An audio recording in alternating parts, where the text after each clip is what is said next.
உலக அழகின்றதுனால ஐஸ்வர்யா ராயை நான் மணக்கல அபிஷேக் பச்சன். நான் ஒரு நடிகர்ன்றதுனாலயோ இல்ல மிகப்பெரிய நடிகரோட மகன்றதுனாலயோ ஐஸ்வர்யா ராய் என திருமணம் செஞ்சுக்கலன்னு நடிகர் அபிஷேக் பச்சன் நெகிழ்ச்சி பட தெரிவிச்சாரு.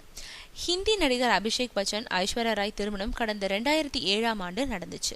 இந்த தம்பதிக்கு 2.5 வயசுல ஆராத்யான்ற பெண் குழந்தை இருக்கு. இந்த நிலையில நடிகர் அபிஷேக் பச்சன் நேத்து மும்பைல நடைபெற்ற நிகழ்ச்சியில பங்கேற்றாரு.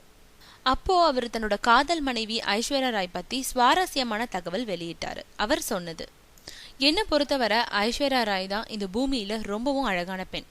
நான் தினமும் என் முகத்தை பார்த்தா கண்ணாடியில பார்க்கும்போது ஒருவித அச்ச உணர்வு ஏற்படும். காரணம், என் முகம் மிகவும் கொடூரமா இருக்கும். எனவே நான் அவங்களோட போட்டி போட விரும்பல. அது என்னால முடியாத விஷயமும் கூட. நாங்க 2 பேரும் அழகால நினைச்சவங்க கிடையாது. ஐஸ்வர்யா ராய் ரொம்பவும் அழகான பெண். சாதாரண மக்கள் அவங்கள பார்க்கறதே அரிது. நான் ஒரு நடிகன்றதுனாலயோ அல்ல மிகப்பெரிய நடிகரோட மகன்றதுனாலயோ அவங்க என்ன திருமணம் செஞ்சுக்கல. நானும் அவங்க ஒரு உலக அழகின்றதுனால அவங்களும் திருமணம் செஞ்சுக்கல. இப்படி அபிஷேக் பச்சன் தெரிவிச்சிருக்காரு.